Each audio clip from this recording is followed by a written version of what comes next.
여론조사 업체인 유고브가 지난해 10월부터 올해 4월까지 6개월 동안 독일 사람 1,081명을 대상으로 설문조사를 했습니다.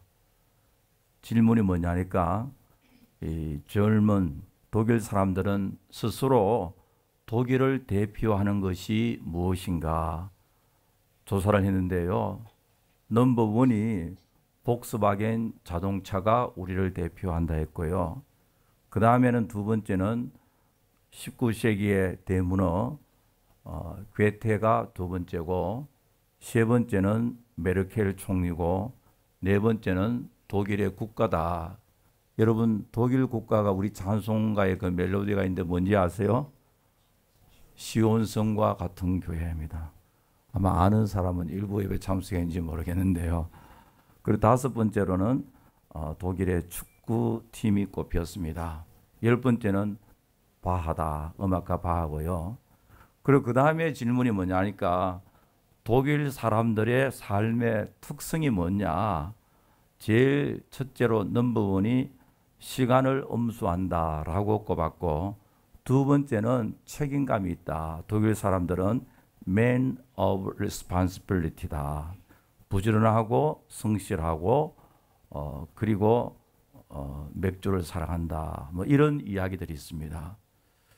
독일 사람이라고 하면은 이미지가 특징이 뭐냐니까 책임감이 있고 정직하고 부지런하고 인테그리티가 있다는 말이죠. 믿을 수 있다는 뜻이잖아요. 그런데 독일 사람들 스스로 생각할 때 독일이라 하면은 제일 먼저 내세우는 것이 복스바겐 자동차인데, 이번에 복스바겐 스캔들로 지금 세계가 난리가 났습니다. 지금까지 복스바겐 자동차가 내세운 것이 친환경적이고 연비가 높았다. 이 마일 퍼 갤론 마일리지가 높다는 뜻이죠. 그리고 복스바겐에서 중요하게 내세운 것이 클린 에너지, 클린 디젤이라고 내세워 미국뿐만 아니라 세계 사람으로부터 대단히 사랑을 받아왔습니다. 그래서 세계인들은 메이드 인 젊은이라 하면은 일단은 믿을 수 있다라는 이미지가 새겨졌습니다. 그런데 그렇게 프라우드하게 생각하고 자랑했던 복스바겐 자동차 회사에서 지난 6년 동안 배기 가스량을 조작한 사실이 드러나 세계에 충격을 주었습니다. 이미션스 스캔들, 디젤 이미션스 테스트에서 조작했다는 말입니다. 미국의 US Environmental Protection Agency 환경보호국은 2009년부터 복스바겐에 나온 골프와 제타, 파사트, 비틀, 아우디 A3를 검사한 결과 테스트할 때만, 당국에서 테스트할 때만 이미션 가스 배출 통제 시스템이 작동을 하였고, 또 실제적으로 자동차를 드라이브하게 되면은 딱 스탑되는, 오프하는 소프트웨어를 조작했음을 밝혀져서 미국에서는 지금 48만 대 이상 리콜 명령을 내렸습니다. 그래서 지금 복스바겐 CEO는 사과에 사과를 하고 사임을 했고요. 복스바겐 이미지는 한없이 추락하고 있습니다. 주가도 뚝뚝 떨어지고 있고요. 한마디로 말해서 독일 차에 대한 인테그리티, 신뢰도가 무너져 내리고 있습니다. 그래서 미국에서는 복스바겐에 대해서 최대한 18억 불, 18 빌리언 달러를 벌금으로 물게 될 위기에 몰려 있다고 하고 있습니다. 독일의 일간지 디벨트는 이번 이 사건으로 복스바겐 회사가 망할 수 있다고까지 보고했습니다. 현재 미국의 법무부에서는 범죄 혐의에 대한 수사가 착수되었고, 나아가서 독일 정부도 이 사건을 알고 있음에도 속였을 가능성이 많다고 해서 독일 국가에까지도 대단한 이미지가 타격을 받게 되었습니다. 이번 사건의 문제의 핵심이 파트에 문제가 있는 것도 아니고 조립 과정에서 불성실해서 문제가 있는 것이 아닙니다. 여러분 몇 년 전 미국에서 도요다의 그 엑셀레이터 페달에 문제가 생겨서 도요다에서 31억 달러를 배상한 경우도 있고요. 현대와 기아 자동차에서도 이 마일 퍼 갤론 연비를 과장했다가 3억 불 벌금을 낸 경우도 있습니다. 이러한 문제가 아니다 말이죠. 부품 결함도 아니고 또 마일리지를 속인 것도 아니고 중요한 것은 소비자들이 가장 발견하기 어려운 소프트웨어를 조작해서 속였다라는 사실에 있습니다. 이것은 일반 엔지니어나 메케닉이 전혀 알 수 없는 부분이고 의도적으로 그렇게 조작을 했다는데 큰 문제가 되고 있습니다. 복스바겐이 자동차 이미션 테스트를 승인을 받을 때는 소프트웨어를 잘 워킹하다가도 밖에 나가서 실제적으로 드라이브 하면은 그 소프트웨어가 턴오프이 되도록 그렇게 조작을 하여 연비를 상당히 높였다는 사실입니다. 연비를 높이게 되면은 자동차가 잘 팔릴 수가 있고, 그러나 디젤에서 나오는 에어 폴루션이나 온갖 공해에 대해서는 전혀 I don't care 하면서, 그럼에도 불구하고 복스바겐에서 만든 디젤이 세계 최고 가솔린 엔진보다 더 환경에 적합하다, 친환경적인 엔진이라고 그렇게 선전해 왔습니다. 이 사건으로 독일 사람들의 이미지와 그리고 복스바겐이란 이름에 큰 타격을 받게 되었습니다. 여러분 성경에 보면 우리 성도들에 대한 이름이 많이 나오는데요. 우리 성도라고 하면 크리스찬이라는 이름이 사도행전에서 안디옥 교회에서 시작이 되는데, 그 이후로부터 지난 교회 2000년 역사상 예수 믿는 사람들을 주로 크리스찬이라고 합니다. 크리스찬이란 말은 followers of Christ, 그리스도를 따르는 사람이다라는 뜻이고요. 예수 믿는 크리스찬은 we are belonging to Christ, 그리스도께 속했다는 뜻입니다. 우리 모두는 예수 그리스도를 믿는 사람으로서 그리스도를 따르는 사람이고 그리스도에게 속한 사람인데요. 그게 바로 크리스찬이다고요. 그러니까 I am a Christian을 하면 그만큼 우리는 예수 그리스도의 이름이 우리의 생활에 따라서 연결되어진다는 걸 알아야 됩니다. 그러므로 우리 크리스찬은 그 이름에 걸맞게 살아야 됩니다. 말만 크리스찬이라고 하면서 크리스찬과 전혀 상관없는 삶을 산다면은 누구에게 영광 가려워집니까? 예수 그리스도에게 영광이 가려워지게 됩니다. 그러므로 우리는 크리스찬의 삶의 특성을 바로 알고 이 크리스찬의 독특한 특성에 맞게끔 살아야만 한다는 것을 우리는 알아야 됩니다. 오늘 이 본문을 통해서 크리스찬의 삶의 특성이 뭔지 몇 가지 생각해요. 첫째로 크리스찬의 삶의 특징은 구원의 진리에 대한 확신을 가지고 살아야 됩니다. 오늘 본문 말씀 9절에 보니까 내가 가진 의는 율법에서 난 것이 아니요 오직 그리스도를 믿는 믿음으로 말미암은 것이니 그 믿음으로 하나님께로부터 난 의라. 여러분 성경은 의의 문제, righteousness, justice, 의의 문제를 다루고 있는데요. 우리가 어떻게 의롭다함을 받는가? 이 이신칭의의 교리, justification by faith alone, 믿음으로 의롭다함을 받는다는 이 교리가 무너져 내리면은 기독교가 완전히 무너질 수밖에 없습니다. 여러분 맨하탄에 가면 높은 건물들이 있잖아요. 높은 60층, 70층, 100층 이렇게 높은 건물들이 든든히 서 있는 이유는 기초가 튼튼하기 때문입니다. 여러분 우리의 신앙의 기초가 되는 것이 바로 오늘 본문에 나오는 믿음으로 말미암아 의롭다고 칭함을 받는 이신칭의 교리가 우리 기독교의 기초라고 할 수가 있습니다. 우리 타락한 인간에게서 나오는 것은 의가 전혀 없습니다. 우리 인간에게서 나오는 것은 허물과 죄밖에 없습니다. 우리가 예수 그리스도를 구주로 믿게 될 때 예수님의 완전하신 의가 우리에게 imputed, transferred, 우리에게 옮겨져서 하나님께서는 우리에게 옮겨진 예수 그리스도의 의를 바라보시고 우리를 의롭다고 칭해 주셨습니다. 이것이 바로 이신칭의의 교리입니다. 여기서 우리가 알아야 할 것은 우리가 의롭게 된 사람이 아닙니다. 여기에서 말하는 것은 becoming justice가 아닙니다. 여러분, 우리는 여전히 죄인이다 말이죠. 우리는 여전히 죄인인데 예수 믿는 우리를 가리켜서 하나님께서 우리 속에 전까지여진 예수님의 의를 보고 우리를 의롭다고 선언해 주셨음을 믿으시기 바랍니다. 그러므로 이것은 forensic, 하나의 선언적입니다. 마치 판사가 죄인을 의롭다고, 죄인을 not guilty라고 선언한 것처럼 forensic이고, 그리고 declarative, 선언적입니다.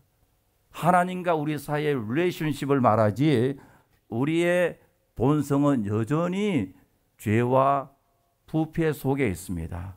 그러나 성령으로 말미암아 점점 프로그레시브하게 점진적으로 하나님의 성품으로 담아가는데, 그러나 믿음으로 의롭다고 칭함을 받는 것은 하나님께서 죄인을 예수 믿는 그 사람들에게 의롭다고 칭해 주시는 선언적이고 또 그렇게 선포해 주시는 하나님의 은혜임을 믿으시기 바랍니다. 그래도 사람들이 믿지 못하니까요. 구약에서 사람들이 믿지 못하니까 하나님께서 짐승을 잡게 하셨어. 양을 잡기 전에 먼저 제사장으로 하여금 손을 양의 머리에 얹게 하여서 안수하는 것은 백성의 죄가 이 짐승에게 트랜스퍼 되어지고 imputed 되고 전가되어져서 이 백성 대신에 짐승이 죽임을 당하는 그것을 제사법을 세워서 하나님께서 이것을 보아라. 앞으로 어린 양 되신 예수 그리스도 메시아가 이 세상에 올 텐데 메시아 대신 어린 양 대신 예수 그리스도께서 in my place, 내가 하나님의 형벌을 당할 그 자리에 대신해서 죽게 되므로 너희들이 의롭게 된다. 우리의 죄를 담당하시고 죽으시고 예수님께서는 당신의 의를 우리에게 전가시키시고요. 여기에서 전가의 원리가 우리의 죄를 어린 양 대신 예수님에게 옮겨주시고 그 대신 예수님의 의를 우리에게 옮겨주셔서 하나님께서는 우리 속에 있는 예수님의 의를 바라보시고 You are righteous 하면서 선언해 주시는 선언적 은혜. 참으로 여러분들 이 진리를 믿고 구원의 확신에 이르시기를 간절히 바랍니다. 그러면 믿음이 뭐냐? 믿음은 하나님께서 예수 그리스도 안에서 다 이루어 놓으신 것, redemption accomplished, 다 이루어 놓으신 그것을 Yes Lord, I accept it. 내가 그것을 그대로 패키지 전체를 내가 믿습니다 하는 그것이 바로 믿음입니다. 예수 그리스도의 십자가의 보혈을, 예수님의 죽으시고 부활하신 십자가의 대속적 사역을 나의 것으로 그대로 아멘 하면서 받아들이는 그것이 바로 구원에 이르는 믿음이란 말이죠. 시편 130편 4절에 보니까 여호와여 주께서 죄악을 감찰하실진대 주여 누가 서리까? 주님께서, 하나님께서 죄를 일일이 다 따지고 감찰하신다면은 Who can stand before you? 누가 하나님 앞에 설 수가 있습니까? 그러나 사유하심이 주께 있으면 주를 경외케 하심이니이다.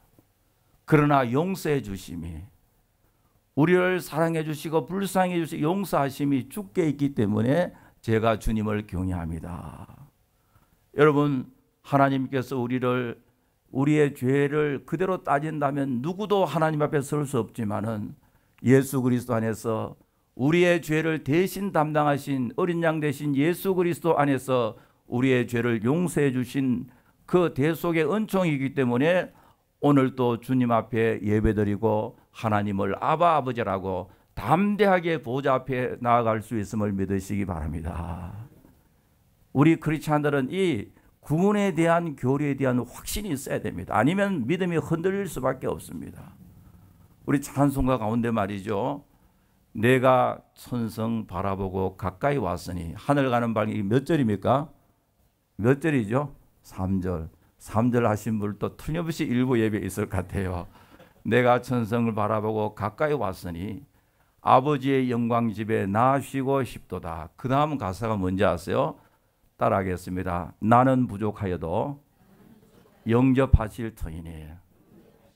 하나님 나라를 바라보고 내가 소원하는 저 천국을 바라보고 그 영광 중에 영원토록 쉬게 될 것을 확신하면서 나는 부족하지만은 예수 그리스도를 믿는 나를 영접하실 것이 분명하다.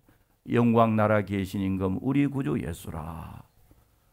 우리는 하나님 앞에 서게 될 때 우리의 공로나 우리의 의를 가지고 서는 것이 아니라 예수 그리스도의 완전한 의를 가지고 하나님 앞에 설 수 있음을 믿으시기 바랍니다.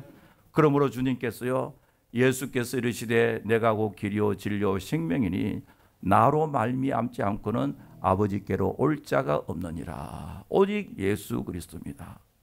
예수 그리스도 하나님의 은혜로 하나님 앞에 설 수 있음을 말하고 있습니다. 며칠 전 사우디아라비아 이슬람 성지 메카 근처에서 발생한 무슬람들의 이슬람 교도들의 순례자의 압사 사고로 1000명이 죽고 1300명이 죽고 오늘 아침에 또 뉴스를 보니까 2000명 이상이 죽었다 그래요. 또 수천 명이 부상을 입었다는데 사우디아라비아 당국은 전혀 언급도 없습니다. 얼마나 그 나라의 그 상황이, 여러분 이슬람 국가라는 게 수천 명이 죽었는데도 국가에서는 거기에 대해서 I don't care, 우리에게 책임이 없다. 그래도 문제가 없는 국가니까 진짜 얼마나 큰 문제인지 알 수가 있습니다. 근데 왜 사고 났느냐? 제가 가만히 그 내용을 보니까요, 수십만 명의 이슬람 교도들이 마귀 돌기둥에, 거기에 돌을 던지는 예식이 있는데 성지순례를 하다가 그 돌을 던지다가 수많은 군중이 서로 얽혀 넘어져서 압살을 당했다 그래요. 여러분 너무나도 기가 차고 슬픈 이야기잖아요. 그런데 이 사고에 대해서 러시아 이슬람 자치공화국 정부 수장이 이런 이야기했습니다. 러시아 남부 체첸 자치공화국 정부 수장 람잔 카디로프는 이 사건에 대해서 이야기하기를 알라 신의 선물이다, 그렇게 말했습니다. 사우디로 성지 순례를 떠나는 모든 무슬람은 바로 그곳에서 죽고 싶어 하기 때문에 이 사건은 알라의 은총이다, 선물이다. 성지 순례, 이 하지 의무인데요, 알라 신은 성지 순례하는 하지 의무를 이행하면서 숨진 사람은 모두 다 죄를 용서해 준다. 그날은 가장 성스러운 날, 가장 성스러운 장소에서 숨졌기 때문에 가장 행복한 사람이다. 우리도 그들을 부러워한다. 여러분, 이게요, 티피컬한 전형적인 세상의 종교 특징입니다. 이 세상 종교요. 인간의 선을 앞세우잖아요.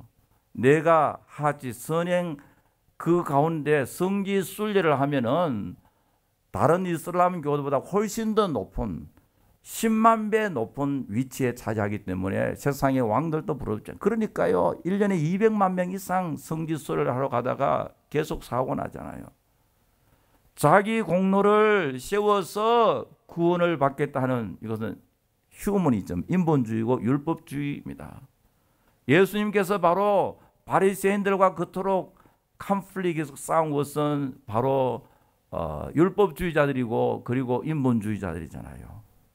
그러나 성경은 사람이 의롭게 되는 것은 율법의 행위로 말미암이 아니요 오직 예수 그리스도를 믿음으로 말미암은 줄을 우리도 알므로 우리도 그리스도 예수를 믿나니 이는 우리가 율법의 행위로서가 아니고 그리스도를 믿음으로써 의롭다함을 얻으려 함이니라. 율법의 행위로서는 의롭다함을 얻을 육체가 없느니라. 율법의 행위라는 말은 율법과 다른 이야기인데요, 율법의 행위란 말은 인간의 공로와 인간의 선행과 인간으로서 구원을 얻으려고 하는 그것을 상징적으로 말하고 있습니다. 그러나 성경은요, 율법의 행위로 구원을 얻는 것이 아니라 예수 그리스도를 믿는 믿음으로 구원을 받는다. 우리 모든 크리스찬들은 이 구원의 진리를 분명히 알고 깨닫고 믿고 살아야 합니다. 그렇게 해야만 흔들리지 않고요. 끝까지 신앙 생활을 우리가 잘할 수가 있습니다. 두 번째, 우리 크리스찬의 삶의 특징은 삶의 가치관의 변화에 있습니다. 7절과 8절에 보니까 무엇이든지 내게 유익하다는 것을 내가 그리스도를 위하여 다 해로 여길 뿐더러 또한 모든 것을 해로 여기면 내 주 그리스도 예수를 아는 지식이 가장 고상하기 때문이라. 내가 그를 위하여 모든 것을 잃어버리고 뱃을 물러 여기면 그리스도를 얻고. 여러분, 신앙생활을 한다는 것은 우리의 삶의 가치관, 이 value orientation, 가치관의 점진적인 변화를 말하고 있습니다. 세상의 가치관과 하나님 나라의 가치관이 우리 앞에 있는데 우리가 예수 믿고 이제 신앙생활을 하면은 세상의 가치관을 점점 줄이고 하나님 나라의 가치관으로 바꿔진다는 말이죠. 우리가 예수 믿고 난 후에 점진적으로 이제는 하나님 중심으로 살게 되고 말씀 중심으로 살게 되고 또 교회 중심으로 살아나갈 수밖에 없습니다. 그래서 말씀이 좋고 예배가 좋고 찬송이 좋고 기도가 좋고 교회가 좋고 성도들이 좋습니다. 왜냐하니까 우리의 마음에 성향 inclination, 우리의 성향이 그쪽으로 기울어 있다고요. 가치관이라고 말한 것은 마음이 하고 싶은 그 성향을 말하는데요. 예수 믿지 아니할 때는요, 세상이 쾌락이 좋고 세상에서 노는 것이 좋고 엔터테이닝하는 좋지만, 그러나 예수 믿고 난 후에는 그것보다도 예수님이 더 좋고 하나님이 더 좋고요, 말씀이 좋고 예배가 좋고 찬양이 좋고 기울어져 있단 말이죠.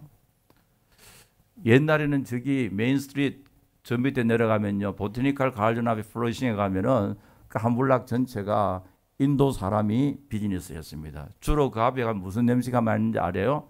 카레. 지금 있는지는 모르겠어요. 옛날에 가보면 거기 앞에 축 지나가면은 이 카레 냄새가 쭉 났는데요. 여러분, 우리는 뭐 카레 좋아하는 사람도 있지만은 아침에도 카레 먹고 점심 때도 카레 먹고 저녁도 카레 먹고 내일 일주일 내내 카레 먹으면 어떻게 되겠어요?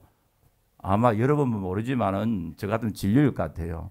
옛날에 우리 아파트 살 때 우리 집 바로 앞에 인도 사람 살았는데 복도에 나가면 무슨 냄새 납니까? 카레 냄새가 쫙 나거든요. 근데 반대로 생각해 봤어요. 만약에 우리 문을 딱 열면은 무슨 냄새 나겠어요? 김치 냄새 나면 저 사람들 어떻게 생각할까? 이 카레 냄새는 카레를 아무리 먹어도 맛있고 좋고 향기롭다 생각하면 주로 어느 나라 사람입니까? 인도 사람요.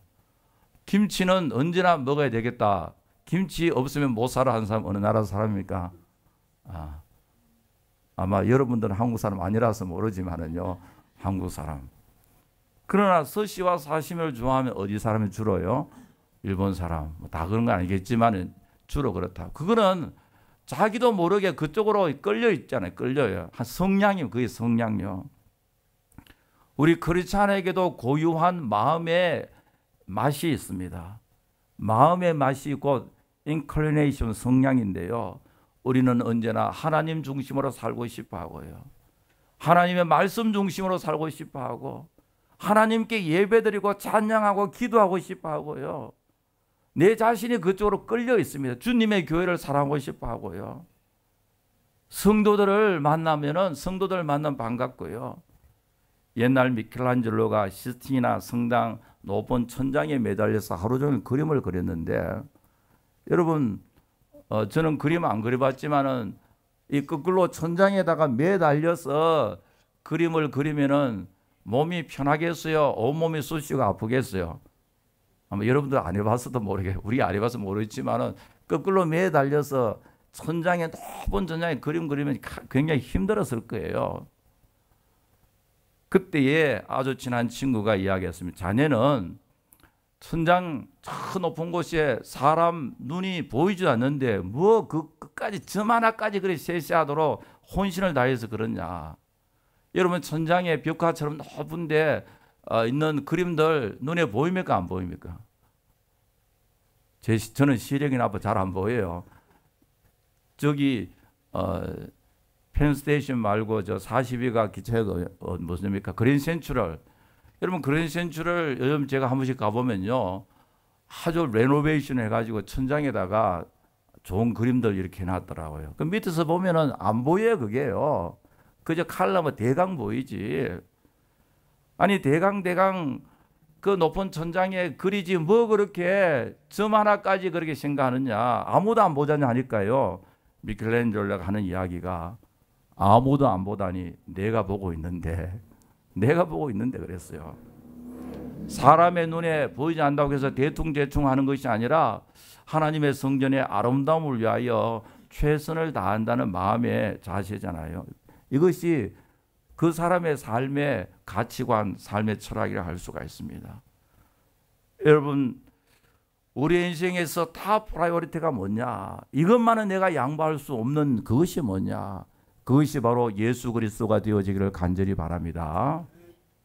예수님의 비유 가운데요. 어느 농부가 밭에서 일하다가 보화를 발견했습니다. 그래서 보화만 산 것이 아니라 밭 전체를 다 사버렸어요. 밭 전체를요. 이 사람이 밭 전체를 산 것은 바로 하나 이유, 바로 보화 때문에. 여러분, 이 사람이 밭 전체를 다 산 것은 그 밭이 기름져서 가을에 수확에 소출이 많이 나기 때문에 밭을 산 것도 아니고요. 아니면 이 밭 위치가 로케이션을 좋아가지고 앞으로 땅값이 되게 비쌀 테니까 부동산 두기 위해서 밭을 산 것도 아닙니다. 밭 산 것은 오직 감추어진 부하 때문에 샀습니다. 자기의 모든 것을 팔아서 다 샀던 그 삶의 프라이오리티를 말하고 있거든요. 먹고 살 게 없다 할지라도 이 밭이 더 귀하다 해서 다 샀잖아요. 내 가진 거 모두 다 팔아서 이것을 소유해야 되겠다. 그 부하, 예수님의 비유 가운데서는 그 부하는 복음이고 바로 예수님입니다. 자, 여기서 우리가 또 알 수가 있는 것은요.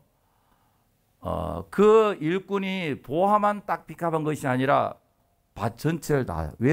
여러분 왜 밭 전체를 다 샀겠어요?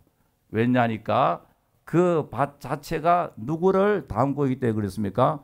보화가 있기 때문에요.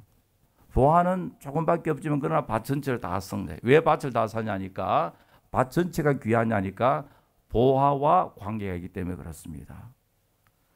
여러분, 우리가 교회를 사랑하고 하나님 나라의 모든 사역을 사랑하는 이유는 뭐냐니까 전부 다 그것이 누구와 관계가 있습니까? 예수님과 관계가 있기 때문에요. 그렇잖아요. 이 지상교회는 흠도 많고 허물도 많고 문제도 많잖아요. 교회가요. 그러나 교회를 왜 사랑하냐니까 그 속에 누가 있습니까? 예수님이 있기 때문에요. 보화 때문에 밭 전체를 산 것처럼 말이죠. 예수님 때문에 교회를 사랑하고 예수님과 관계되는 옆에 있는 사람들, 우리 성도들을 사랑하는 이유가 뭐냐니까 그 사람이 인격이 좋아서 그런 것도 아니고요. 여러분 예수 믿는다고 해서 다 인격이 좋고 그런 것도 아니잖아요. 못된 사람도 많이 있잖아요. 그러나 사랑 왜냐니까 그 속에 누가 있습니까? 예수님이 있기 때문에요. 여러분, 우리가 우리의 자녀들을 사랑하고 참으로 우리의 모든 것을 투자하는 이유는 뭐냐니까 물론 이제 부모니까 자식이 예뻐서 그렇지만은 그 어린 심령이지만 그 속에 누가 있습니까? 예수님이 계시기 때문에요. 예수님이기 때문에 예수님과 관계된 모든 것은 전부 다 하나 패키지로 다 사버렸잖아요. 이 땅 전체를 샀지 않습니까? 그러니까 사도 바울이 하는 이야기가요. 무엇이든지 내게 유익하던 것을 내가 그리스도를 위하여 다 해로 여겨버려. 배설물로 여긴다. 나에게 유익한 것이 많다 이거죠. 나에게 유익한 whatever 나에게 유익한 것을 예수 그리스도를 위하여 다 포기한다 라고 이야기하고 있거든요. 그게 뭐냐니까 예수 믿기 전에 너무 귀한 것들요. 8일 만에 할례를 받고 히브리인 중에 히브리인이고 율법으로는 바리새인이고 율법에 의로는 흠이 없고 학벌이나 자기 세상의 명예 이 모든 것 나에게 유익하다 이거죠. 내게 유익하지만 그러나 예수님과 비교할 때는 예수님이 훨씬 더 유익하다는 것을 말하고 있습니다. 그리고 세상에서 귀하게 생각하는 것은 주님과 비교할 때는 마치 배설물과 같다. 이것은 뭐냐니까 삶의 가치관의 변화입니다. 여러분, 우리가 이제 이 세상에 살면서요, 우리가 가장 귀한 것은 뭐냐니까 보배 되신 예수님과 관계되는 것들, 친구 관계도요, 예수님과 관계되는 사람들 더 귀하잖아요. 오늘 우리 한국에 뭐예요 지금요? 추석이잖아요. 아마 여러분들 친척들 부모님들 한국에 많이 있을 거예요. 저도 마찬가지인데 그러나 제가 가만히 생각해 보니까요. 누가 세상에서 가장 가까운 사람들인가? 아마 한국에서 제 동생 이 설교 들으면 굉장히 섭섭하게 생각할지는 몰라도요. 누가 세상에서 가장 가까운 사람들인가 보면요.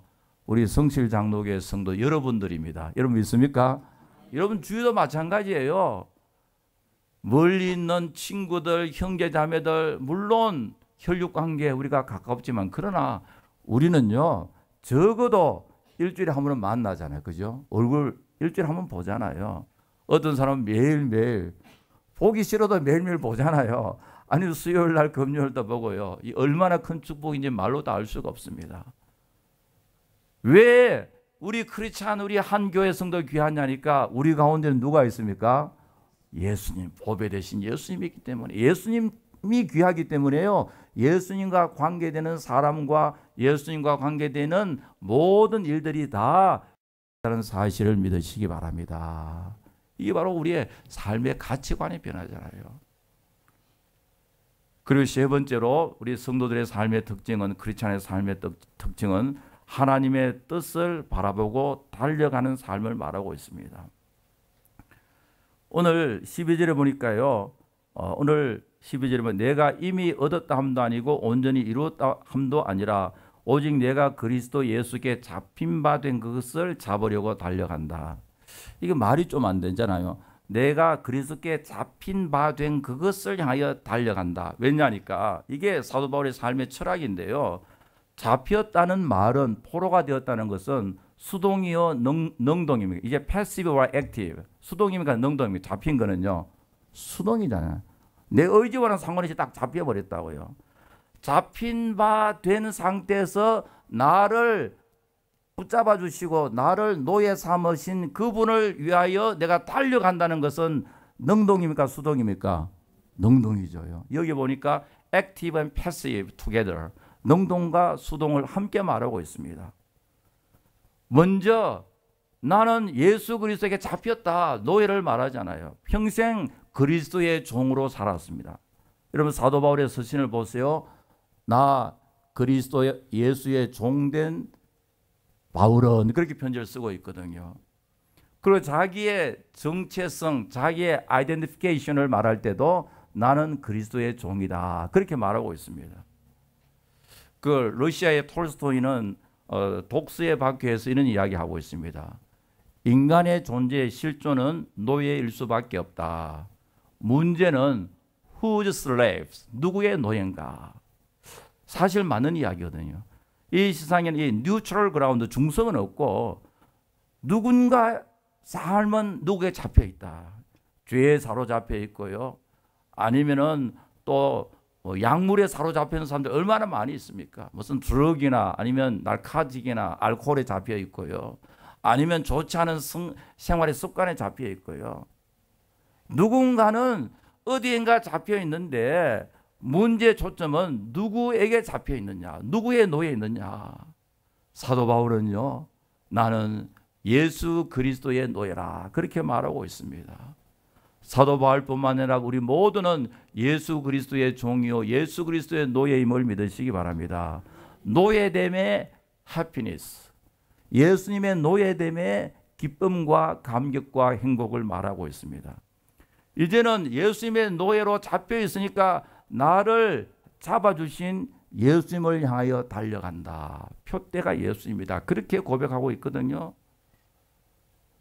이 사도 바울의 고백은 I'm captive to Christ. 그리스도의 노예인데 나를 노예화 시켜주신 주님을 향해서 내가 달려간다. 수동이면서 능동을 말하고 있습니다. 자, 그런데 노예됨에 대한 기쁨과 감사에 대해서요. 갈라디아서 1장 15절에 이렇게 이야기합니다.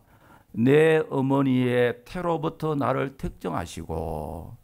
처음에는 내가 다메섹 도상으로 향하다가 그리스도에게 잡혔는데 여러분 사도 바울이 다메섹 도상으로 향할 때에 예수 믿기 위해서 준비된 게 있어요? 없잖아요. 오히려 예수 믿는 사람을 체포하기로 갔잖아요. 예수님을 핍박하러 갔는데 주님이 나타나셔서 사울아 사울아 어찌 나를 핍박하느냐. 사도 바울이 다메섹 도상에서 예수님의 노예가 되었는데 나중에 깨닫고 보니까 다메섹 도상이 아니라 언제부터 노예됐다고 말하고 있습니까? 갈라디 1장 15절이니까 내가 어머니의 태로부터, 세상에 태어나기 이전부터 하나님께서 나를 택하여 주셨다. 내가 깨닫고 보니까 다메섹 도상에서 주님 만나는 것이 아니라 내가 아직 죄인 되었을 때, 내가 예수님을 핍박할 때에, 내가 교회를 핍박할 그때도 하나님께서 나를 택해 주시고 나를 사랑하셨다는 것을 아하 하면서 깨닫고 있습니다. 여러분, 이것은 우리의 구원은 전적 하나님의 은혜와 하나님의 사랑이요 하나님의 택하심에 있음을 말하고 있습니다. 여러분들이 10대 예수를 믿고 20대 예수, 어떤 사람은 30대 40대 예수를 믿었음에도 불구하고 하나님께서는 여러분들 나기 전부터 여러분들을 예수 그리스도 안에서 하나님 나라의 백성으로 택해 주셨음을 믿으시기 바랍니다. 내 어머니의 태로부터 나를 택정해 주신 하나님. 에베소 1장에 보니까 Before the creation of the world, 만세전에 나를 택하여 주셨다. 이것을 생각하니까 사도 바울이 하나님 앞에, 주님 앞에 미안하기도 하고 죄송스럽기도 하고, 그것도 모르고 자기는 완전히 교회를 핍박하고 주님을 핍박하며 살았는데 나중에 깨닫고 보니까요, 나를 택해 주신 주님, 내 어머니의 태로부터 택해 주신 주님, 만세전부터 나를 택해 주신 하나님을 찬양하고 경배하면서 참 하나님께 영광 돌리는 것을 우리가 볼 수가 있는데요. 그래서 이제부터는 나의 삶의 비전이나 내 철학대로 사는 것이 아니라 주님 뜻대로 살겠습니다. 여러분, 우리가 바로 알아야 되는데요, 우리 크리스찬들은 우리 개인의 삶의 철학도 없고 비전도 없습니다. 많은 사람들에게 종종 저에게 질문하면 목사님의 목회 철학, 목회 비전이 무엇입니까? 솔직히 말하면 없습니다. 우리의 비전과 우리의 철학은 우리가 만드는 것이 아니라 이미 주님께서 말씀을 통해서 주셨습니다. 우리가 할 일은 뭐냐니까 우리의 비전을 만드는 것이 아니라 그 주어진 말씀과 그 철학에 뭐만 하면 됩니까? 순종만 하면 됩니다. 우리가 만드는 게 아니에요. 여러분, 우리가 무슨 비전을 만든다고 해서 나중에 하나님 나라에 엄청난 어려움을 만드는 경우들이 얼마나 많습니까? 그래서 사도 바울이요, 알고 보니까 내가 그리스도의 종이 된 것은 다메섹 도상이 아니라 어머니의 태로부터, 이미 내가 나기 전부터 하나님께서 나를 사랑하셨다. 내가 죄인 되었을 때 여전히 주님 나를 사랑하셨다 생각하니까 너무너무 감사했어요. 로마서 14장 8절에 보니까 이런 고백을 하고 있습니다. 우리가 살아도 누구를 위함입니까? 주를 위하여 살고 죽어도 주를 위하여 죽느니 그러므로 사나 죽으나 우리가 누구의 것입니까? 주의 것이로다. 그리고 이는 내게 사는 것이 그리스도니 내게 사는 것이 그리스도다. 빌립보서 1장 21절에서 그렇게 말하는데요, 이것은 굉장히 인간의 언어로서는 더 이상 표현할 수 없는 그런 언어를 씁니다. To me, to live in Christ. 말이 안 되는 소리거든요. 예수님을 위해서 산다, 그것보다 더 진합니다. To me, to live. 삶 자체가 뭐라고 말하고 있습니까? To live is Christ. 나의 삶은 곧 그리스도라, 그렇게 표현하고 있습니다. 그만큼 자기의 삶은 이제는 오직 그리스도만 위해서 산다는 것을 말하고 있습니다. 작곡가 스트라빈스키가 대단히 어려운 바이올린 연주곡을 작곡하고요, 이 곡이 연주되면 참으로 아름다운 곡인데요, 스트라빈스키는 자신이 사랑하는 제자 가운데 가장 아끼는 제자에게 그 곡을 주면서 연습하도록 했습니다. 곡을 받은 제자는 너무너무 감격했거든요. 이렇게 위대한 선생님 스트라빈스키 작곡가가 자기에게 제일 먼저 연주하라고 곡을 주니까요, 그래 열심히 연주했는데요, 나중에 선생님을 찾아왔습니다. 이야기하기를, 선생님, 제가 아무리 하더라도 이 곡을 연주할 수 없습니다. 어려운 정도가 아니라 악보대로 연주하는 것이 사실상 저는 불가능합니다. 제가 이 곡을 연주했다가 선생님 작품에 선생님 이름을 더럽히는 결과가 생깁니다. 선생님 명예를 가릴까봐 못하겠습니다 했습니다. 그때 스트라빈스가 이런 이야기했습니다. 이해하네. 자네의 고민을 이해하네.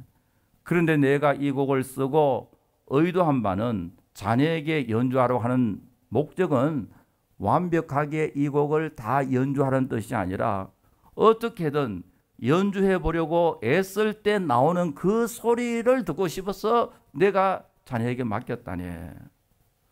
여러분, 사도 바울이요, 내가 이미 얻었다 함도 아니고 온전히 이루었다 함도 아니라 오직 내가 그리스도에서 잡힌 바 된 것을 잡으려고 달려간다. 이것은 사도 바울이 완전함을 말하고 있지 않습니다. 뭔가 대단히 완벽함을 말하고 있지 않습니다.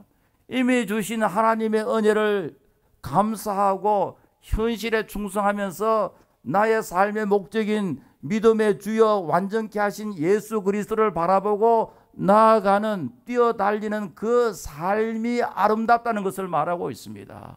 여러분, 오늘 우리도 마찬가지입니다. 여러분, 오늘 우리도 말이죠, 이미 얻었다 함도 아니고요, 이미 온전히 이루었다 함도 아닙니다. 문제투성입니다. 그럼에도 불구하고 우리의 목적은 우리의 믿음의 주여, 우리를 온전케 하신 예수 그리스도를 바라보면서 어제도 오늘도 내일도 힘있게 달려가는 그 모습, 하나님께서 기뻐하실 줄 분명히 믿습니다. 여러분, 우리는 크리스찬들입니다. I am a Christian. 얼마나 귀한 이름인지 모릅니다. 믿음으로 구원받았고 믿음으로 의롭다함을 칭함을 받은 이 사실에 확신하며 감격하며 살아야 됩니다. 그리고 우리의 삶의 가치관은 이 세상 나라에 있는 것이 아니라 그리스도 중심이 되고 하나님 나라의 가치관으로 점차적으로 바뀌어져야 됩니다. 이제 남은 생애를 살면서 우리가 다 이루었다는 것도 아니고 우리가 온전하다는 것도 아닙니다. 그럼에도 불구하고 우리를 구원해 주신 주의 은혜를 생각하고 감사하면서 표대를 향하여 힘있게 달려갈 때 주님께서 우리에게 말할 수 없는 은혜와 사랑으로 함께해 주실 줄 분명히 믿습니다. 아버지 하나님, 감사합니다. 거룩한 주일 2부에 나오면서 우리 크리스찬으로 어떻게 살아야 할지, 삶의 특성이 뭔지를 생각했습니다. 우리가 이 한 주간 살면서 예수 그리스도의 이름 높이며 참 우리를 구원해 주신 하나님의 은혜에 감사하면서 힘있게 살아갈 수 있도록 도와주시옵소서. 예수님의 이름으로 기도하옵나이다. 아멘.